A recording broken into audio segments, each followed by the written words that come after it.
بسم اللہ الرحمن الرحیم۔ السلام علیکم ورحمۃ اللہ وبرکاتہ۔ عزیز طلباء کرام، امید ہے آپ خیریت سے ہوں گے۔ بسم اللہ الرحمن الرحیم۔ بدایت المجتہد و نہایت المقتصد کا سبق نمبر 39 آج ہم زیر بحث لے کے آئیں گے۔ آج کے سبق کا عنوان کتاب النکاح، الباب الثانی، الرکن الثانی، اس میں سے الفصل الثالث اور الفصل الثالث میں سے الموضوع الثانی، اور موضوع الثانی کا یہ تیسرا حصہ ہے جس میں ہم آج انشاءاللہ العزیز اس مسئلے کو مکمل کریں گے۔ تو آج کا ہمارا یہ جو ہے الموضوع الثانی کے حوالے سے یہ تیسرا سبق ہے۔ آج کا سبق شروع کرنے سے قبل گزشتہ سبق کا خلاصہ دہرا لیتے ہیں اور یہ جان لیتے ہیں کہ گزشتہ سبق میں ہم نے کون سی چیزیں سیکھنے کی، سمجھنے کی اور جاننے کی کوشش کی۔ گزشتہ سبق میں ہم نے کتاب النکاح، الباب الثانی، الرکن الثانی سے الفصل الثالث کی تفصیل میں سے الموضوع الثانی اور الموضوع الثانی میں سے بھی ایک مسئلہ جو اوپر جس کا ٹائٹل یہ تھا کہ حق مہر ادا کرنا کب واجب ہے، یہ اصل مسئلہ تھا۔ اس کے حوالے سے ہم فقہا کی آراء اور جو اقوال تھے ان کے، وہ ہم اس سے بھی گزشتہ سبق میں پڑھ چکے تھے، اور اس مسئلے کا بقیہ حصہ یعنی سبب اختلاف کے حوالے سے جو چیزیں تھیں وہ ہم نے گزشتہ سبق یعنی جو سبق نمبر 38 تھا ہمارا، اس میں الحمدللہ ہم نے اس مسئلے کا بقیہ حصہ سبب اختلاف کے حوالے سے ہم نے جاننے کی کوشش کی۔ آج کے سبق میں انشاءاللہ العزیز جو چیز ہم پڑھیں گے، کتاب النکاح، باب الثانی، رکن الثانی، الفصل الثالث کی تفصیل میں سے الموضوع الثانی اور الموضوع الثانی میں سے بھی حق مہر ادا کرنا کب واجب ہے، جو گزشتہ سبق سے ہمارا سبق چل رہا ہے، اس کا بقیہ حصہ ایک فرعی اختلاف جس کو امام ابن رشد رحمہ اللہ نے فقہا کی آراء، اقوال، ان کی ادلہ، سبب اختلاف ذکر کرنے کے بعد آگے امام رحمہ اللہ نے ایک فرعی مسئلے کا اختلاف ذکر کیا کہ ایک مسئلہ ایسا ہے جس معاملے میں فقہا کا اختلاف ہے، اس کے حوالے سے آج انشاءاللہ العزیز ہم سیکھنے اور سمجھنے کی کوشش کریں گے، اور اس کے ساتھ ساتھ انشاءاللہ ہم الفصل الثالث میں سے الموضوع الثالث جو ہے اس کا تعارف بھی ہم جاننے کی کوشش کریں گے کہ الموضوع الثالث جو ہے وہ کس سلسلہ میں ہے اور اس کا عنوان ٹائٹل کیا ہے اور اس میں کون سے مسائل ذکر کیے جائیں گے۔ اور اس کے ساتھ ساتھ آج کے سبق میں انشاءاللہ العزیز ہم الموضوع الثانی میں جو مسئلہ ہم نے پڑھا ہے اس کا ایک اجمالی خاکہ جو ہم نے 3 اسباق میں مکمل کیا ہے، اس کا ایک اجمالی خاکہ جو ہے وہ بھی ہم انشاءاللہ العزیز دیکھیں گے۔ آج کا سبق شروع کرتے ہیں تو پہلے رکن الثانی کا تعارف دیکھ لیں۔ یہ تعارف اس لیے ہر سبق میں دہرایا جاتا ہے تاکہ آپ کے ذہن میں رہے کہ امام رحمہ اللہ کا جو طریقہ کار ہے وہ ابواب، فصول اور فصول در فصول کا طریقہ کار ہے۔ اس سے آپ کے ذہن میں رہے کہ یہ مسئلہ کس باب کے متعلقہ ہے اور کس باب سے لے کے امام رحمہ اللہ یہ آگے اختلافات لے کے چل رہے ہیں۔ اس سے 2 چیزیں آپ کو کلیئر ہوں گی، ایک تو فقہ المقارن کا آپ کو پتہ چلے گا کہ کس طرح مسائل میں ایک جو بنیادی رائے ہے اور ترجیحی رائے ہے جس میں سب کو ساتھ لے کے چلتے ہیں وہ کس انداز سے ہم نکال سکتے ہیں، اور دوسرے نمبر پہ ایک مسئلے کو سمجھنے کے لیے اس کی مختلف جہات پہ ہم غور اور فکر کس طرح کر سکتے ہیں۔ تو اس اعتبار سے یہ تعارف ہر سبق میں دہرایا جاتا ہے تاکہ آپ کی یہ چیزیں ذہن نشین رہیں۔ الرکن الثانی جو ہے یہ فی شروط العقد، یہ نکاح کی شرائط کے حوالے سے ہے۔ اس میں امام رحمہ اللہ فرماتے ہیں کہ 3 فصلیں ہیں۔ الفصل الاول فی الاولیاء، یہ اولیاء کے حوالے سے، دوسری فصل شہود یعنی گواہوں کے حوالے سے، اور تیسری فصل فی الصداق حق مہر کے حوالے سے ہے۔ تو الحمدللہ ہمارا سبق جو ہے وہ تیسری فصل یعنی صداق کے حوالے سے ہم پڑھ رہے ہیں۔ آگے ہم اپنے آج کے سبق کے متعلقہ یعنی جو ہماری فصل الثالث ہے جو ہمارے متعلقہ ہے جس کا ہم پڑھ رہے ہیں اس کا تعارف دیکھ لیتے ہیں۔ الفصل الثالث فی الصداق، یہ صداق کے متعلقہ ہے، اور اس میں آگے امام رحمہ اللہ نے مسائل کو 6 انداز سے 6 مختلف ترتیب کے ساتھ ذکر کیا ہے۔ سب سے پہلا جو ہے فی حکم ہی و ارکان ہی، یہ نکاح کے جو مہر ہے اس کے حکم اور جو ارکان ہوتے ہیں مہر کے اس کے حوالے سے۔ دوسرے نمبر پہ فی تقرری جمیعی للزوجہ کہ بیوی کو یہ مہر ادا کرنا کب واجب ہے، مکمل طور پہ یہ ادا کرنا مہر کب واجب ہے، اور یہی ہمارا مسئلہ چل رہا ہے۔ اس کا ایک فرعی اختلاف جو ہے وہ آج انشاءاللہ العزیز سیکھنے کی اور سمجھنے کی کوشش کریں گے۔ الموضوع الثالث، تیسرا مسئلہ فی تشتیری، وہ ہے حق مہر کے نصف ہونے کے حوالے سے کہ کن صورتوں میں حق مہر نصف ادا کرنا واجب ہوگا، ایسی کون سی شکلیں اور صورتیں ہیں۔ چوتھے نمبر پہ الموضوع الرابع التفویض و حکمہ، سپرداری کر دینا، یعنی کسی کو اپنا سونپ دینا اور اس کا حکم کیا ہے۔ الموضوع الخامس الاصدقۃ الفاسدہ و حکمہ، جو فاسد حق مہر ہے اس کا کیا حکم ہے اور اس کے متعلقہ کیا فقہا کی آراء ہے اور فقہا کی کیا اقوال وغیرہ ہیں، یہ بھی انشاءاللہ ہم دیکھیں گے۔ الموضوع السادس جو ہے یہ فی اختلاف الزوجین فی الصداق،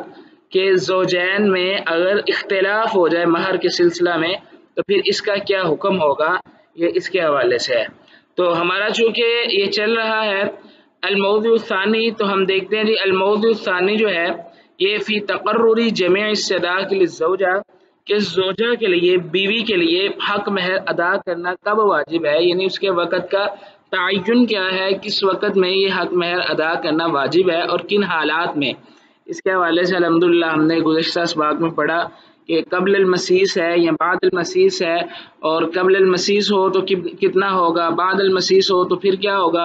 اور ان میں کیا کیا صورتحال بن سکتی ہے، اس کے حوالے سے الحمدللہ ہم پڑھ چکے ہیں۔ جو تفصیل کا طالب ہے اسے چاہیے کہ سبق نمبر 37 اور 38 جو ہے اس کو باغور دیکھے۔ اب ہم اپنا آج کا سبق جو ہمارا اصل مسئلہ ہے اس کو دیکھتے ہیں جی، اور وہ ہے مس کے حوالے سے اختلاف ہو تو اس کا کیا حل ہے۔ مس سے مراد یہاں پہ جو استعارتاً معنی مراد لیا گیا ہے وہ ہے، نہ کہ لغوی معنی۔ لغوی معنی تو اس کو آپ جانتے ہیں، مس کا مطلب چھونا ہے، ہاتھ سے کسی چیز کو چھونا، لیکن کنایتاً یا استعارتاً اس سے جو معنی مراد لیا جاتا ہے وہ تعلقات زوجیت ہے۔ تو امام رحمہ اللہ فرماتے ہیں واختلفوا، اور فقہاء نے اختلاف کیا ہے، من هذا الباب فی فرعین، اس باب میں ایک فرعی مسئلہ میں، جو ایک اس کی فرع بنتی ہے اس کے حوالے سے۔ فرع سے مراد ایک جو قسم بنتی ہے، اسی کے متعلقہ ایک قسم ہے، اس کے حوالے سے فقہاء کا اختلاف ہوا۔ وہ ہوا، اور وہ یہ ہے کہ اذا اختلف فی المسیس، جب وہ دونوں خامد اور بیوی، جب دونوں کا اختلاف ہو جائے فی المسیس، مس کے حوالے سے، تعلقات زوجیت کے حوالے سے، آنی میری مراد یہ ہے القائلین باشتراط المسیس، وہ فقہاء جو قائل ہیں مس کے۔ اس سے مراد یہ ہے کہ امام مالک رحمہ اللہ، امام شافعی رحمہ اللہ، امام داود ظاہری رحمہ اللہ،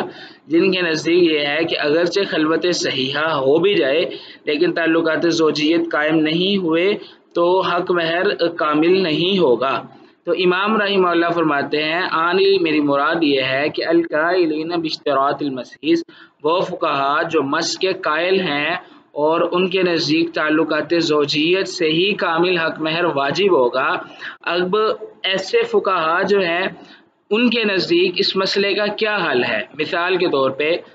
یہ مسئلہ پہلے سمجھ لیں، پھر آپ کو یہ بات واضح ہو جائے گی۔ یہ مسئلہ کچھ اس طرح ہے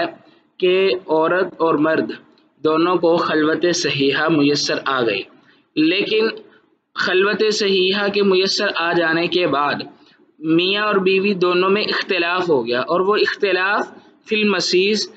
تعلقات زوجیت کے حوالے سے ہے۔ بندہ دعویٰ کر رہا ہے کہ یہ تعلقات قائم نہیں کیے گئے، جبکہ عورت کا دعویٰ یہ ہے کہ تعلقات زوجیت قائم کر لیے گئے ہیں۔ اب ہم کس کی بات مانیں، خامد کی بات مانیں؟ اگر خامد کی بات مانیں تو جو فقہاء مسیس کے قائل ہیں، یعنی وہ کہتے ہیں کہ بعد المسیس ہی پورا حق مہر ہوگا، اگر خامد کی بات مان لیں تو پھر جو حق مہر ہے وہ تو نصف ادا کیا جائے گا، اور اگر اس مسئلے میں عورت کی بات مان لیں تو پھر حق مہر جو ہے وہ کامل ہوگا۔ تو ایسی صورتحال میں ہم کیا کریں گے؟ عورت کا دعویٰ یہ ہے کہ تعلقات زوجیت قائم ہو چکے ہیں، مرد کا دعویٰ یہ ہے کہ ایسا کچھ بھی نہیں ہوا۔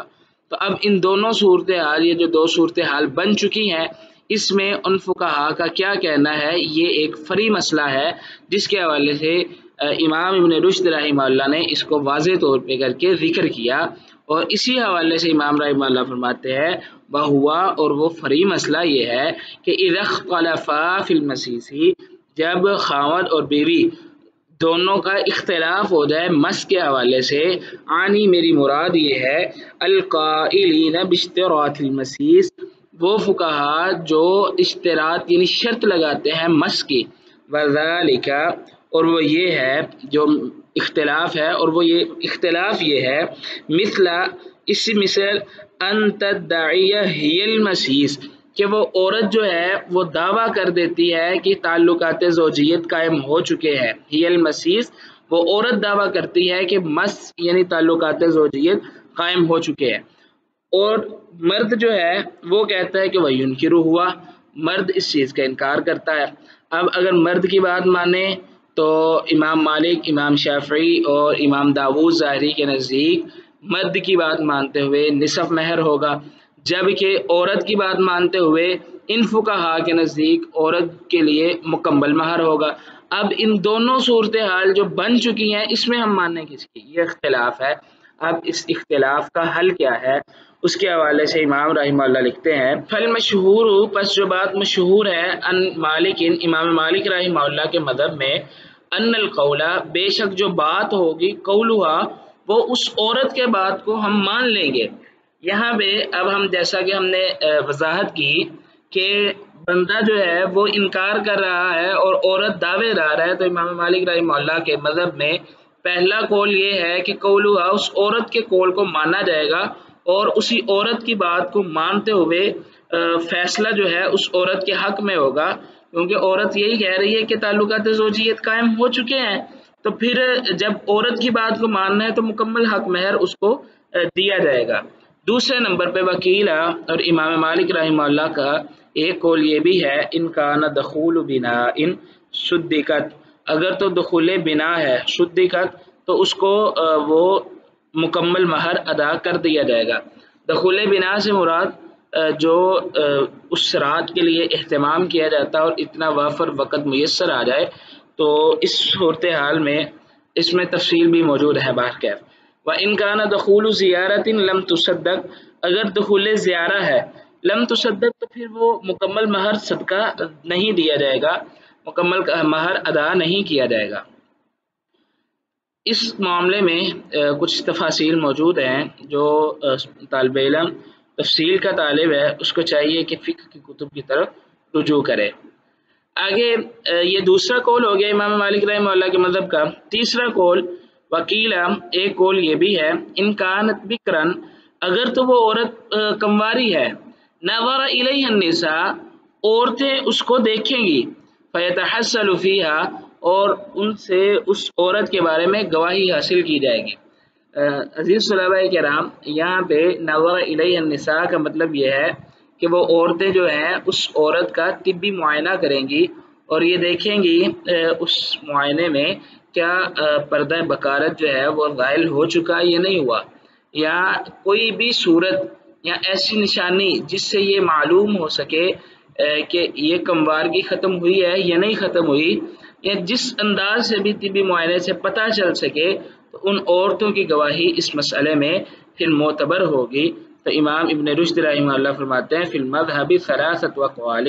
اس مذہب میں اب 3 قول ہو گئے۔ امام مالک رحمہ اللہ کا جو مذہب ہے اس فری مسئلہ میں، اس میں 3 اقوال ہیں۔ پہلا قول قولھا، کہ اس عورت کے قول کو لے لیا جائے گا۔ دوسرے نمبر پہ انکان دخول بنا و انکان دخول زیارہ، اب ہم اس میں یہ دیکھیں گے کہ وہ صرف ملاقات ہوئی یا خلوت صحیحہ کے ساتھ، ایسا شک ہوا یا شبہ ہوا کہ یہ مکمل جو ہے یہ تعلقات قائم کرنے کا وقت میسر ہے اور ایسا کام ہو چکا، تو پھر ہم وہ دیکھیں گے۔ تیسرے نمبر پر تیسرا قول یہ ہے کہ عورتیں اس عورت کا طبی معائنہ کریں گی اور یہ جاننے کی اور پرکھنے کی کوشش کریں گی کیا عورت سچی ہے یا نہیں۔ اگر تو عورت سچی ہوئی تو پھر ان عورتوں کی گواہی پہ مرد جو ہے مکمل مہر ادا کرے گا، اور اگر عورت جھوٹی ہوئی تو ان عورتوں کی گواہی کی بنیاد پہ ہی آدمی نصف مہر ادا کرے گا۔ آگے وقال الشافعی و اہل الظاہر، امام شافعی رحمہ اللہ اور جو اہل ظواہر ہے یعنی امام داود ظاہری رحمہ اللہ جو ہے ان کا موقف یہ ہے القول قولہ، اس مسئلے میں جو بات مانیں گے ہم، القول جو بات ہوگی، قولہ وہ اس مرد کی بات ہوگی، کیونکہ مرد جو ہے وہ مدعا علیہ ہے جس کے اوپر دعویٰ کیا گیا ہے، تو اس مسئلے میں جو ہم بات مانیں گے وہ عورت کی نہیں بلکہ وہ اس مرد کی ہوگی جس کے ساتھ یہ مسئلہ پیش ہوا، اور اس مرد کی گواہی کو ہی اس مسئلے میں لیا جائے گا اور وہی اس مسئلے میں بنیاد بنایا جائے گا۔ وذالک، اور یہ اس وجہ سے ہے، لأنہ وہ جو شخص ہے جو مرد ہے، مدعا علیہ وہی وہ شخص ہے جس کے اوپر دعویٰ کیا گیا ہے، مدعا علیہ وہ ہے دعویٰ کرنے والی عورت اور اس بندے کے خلاف دعویٰ کیا گیا ہے، تو اس وجہ سے اس مرد سے گواہی لی جائے گی اور مدعا علیہ سے پوچھا جائے گا۔ ومالک، امام مالک رحمہ اللہ جو ہیں، لیسا یعتبر فی وجوب الیمین علی المدعا علیہ من جہت ما ہوا مدعا علیہ،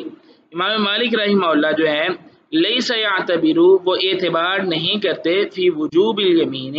قسم کے واجب ہونے کے بارے میں، علی المدعا علیہ مدعا علیہ پر، من جہت ما ہوا مدعا علیہ اس وجہ سے کہ جو مدعا علیہ پہ جو چیز واجب ہے اس حوالے سے۔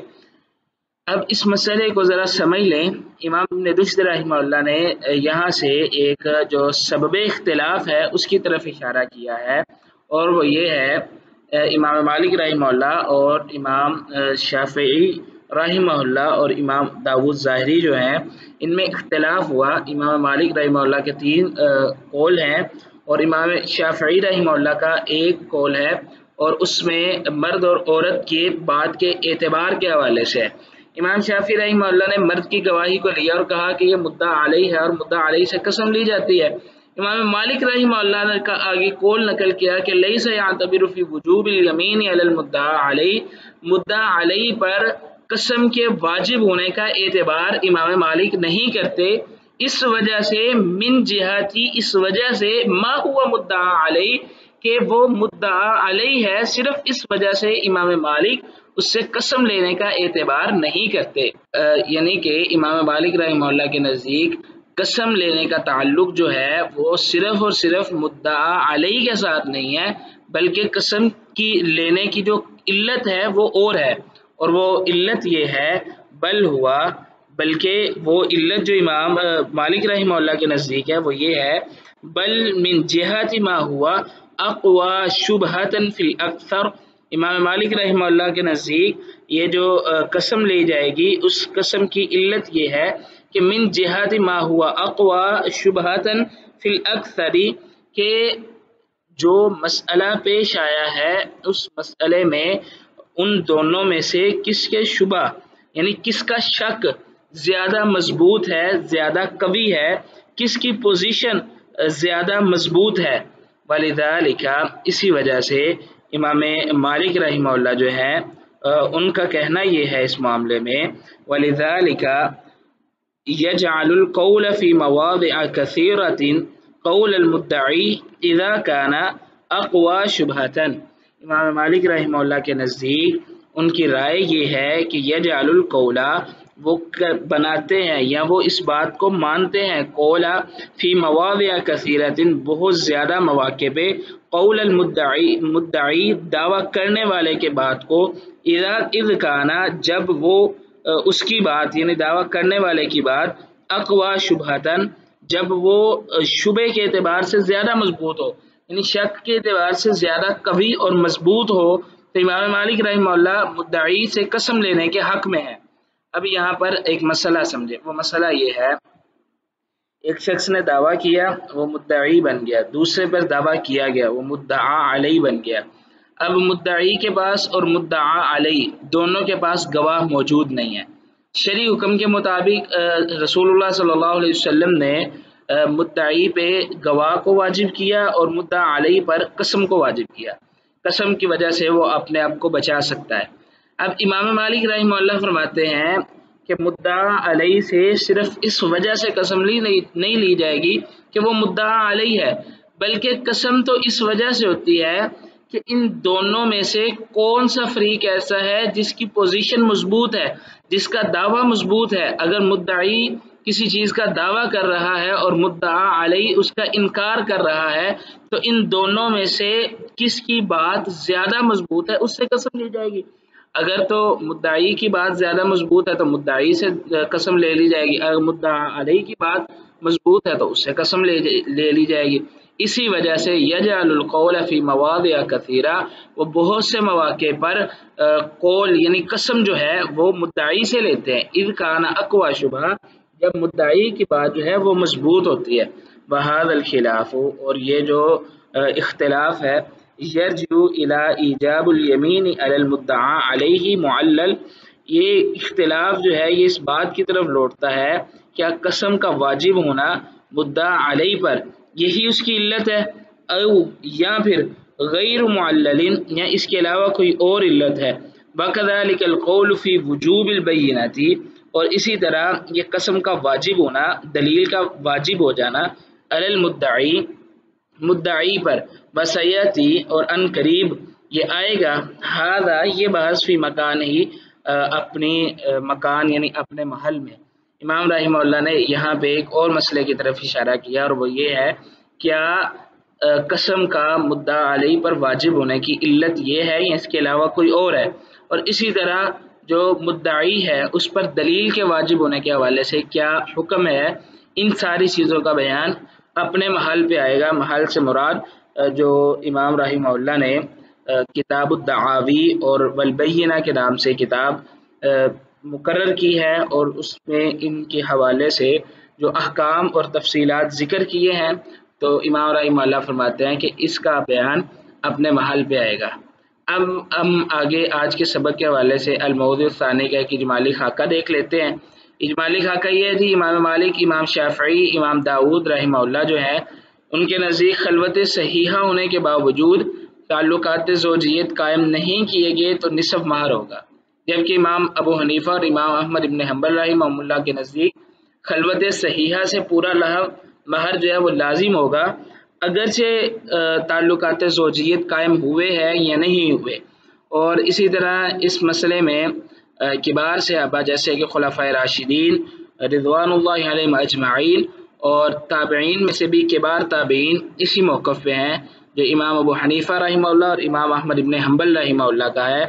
اور ان دونوں کی ادلہ اپنی اپنی ہیں۔ امام شافعی رحمہ اللہ نے ان کی دلیل لی ہے اعوذ باللہ من الشیطان الرجیم وقد افضى بعضكم الى بعض، اس قول سے اللہ تعالیٰ کے اس فرمان سے، اور امام ابو حنیفہ رحمہ اللہ اور امام احمد ابن حنبل رحمہ اللہ جو ہیں انہوں نے مس کا جو معنی ہے اس کو ظاہر پہ محمول کیا، تو ان کے نزدیک خلوت صحیحہ یعنی تعلقات زوجیت کا قائم ہونا شرط نہیں ہے، بس ارخاء سطور ہو گیا، دروازے بند ہو گئے تو مہر جو ہے وہ مکمل لازم ہو چکا۔ اس کے بعد ہم نے جو اس موضوع ثانی میں جو ایک اور مسئلہ پڑھا وہ ہے تعلقات زوجیت کے حوالے سے اختلاف ہو جائے تو کس کی بات معتبر ہوگی، مرد کی بات یا عورت کی بات۔ یہ ہمارا آج کا سبق بھی تھا، الحمدللہ اس کے بارے میں ہم نے جاننے کی کوشش کی، اور ساتھ اب ہم دیکھ لیتے ہیں جی الموضوع الثالث کا تعارف۔ الموضوع الثالث جو ہے فی تشتیر المہر، مہر کے نصف ہونے کے حوالے سے،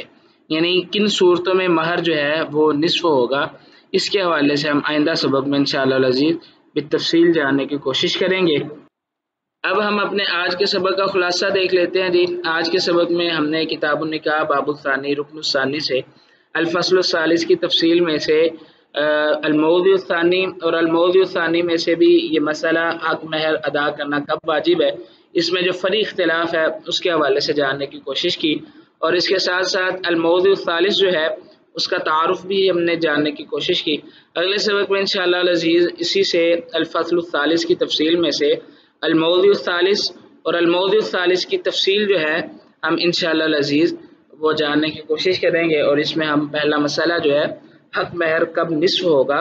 اس کے حوالے سے بھی جاننے کی کوشش کریں گے۔ آپ اگلے سبق سے پہلے یہ سوال حل کریں۔ سوال یہ ہے کہ خلوت صحیحہ سے قبل کتنا حق مہر ادا کرنا واجب ہے،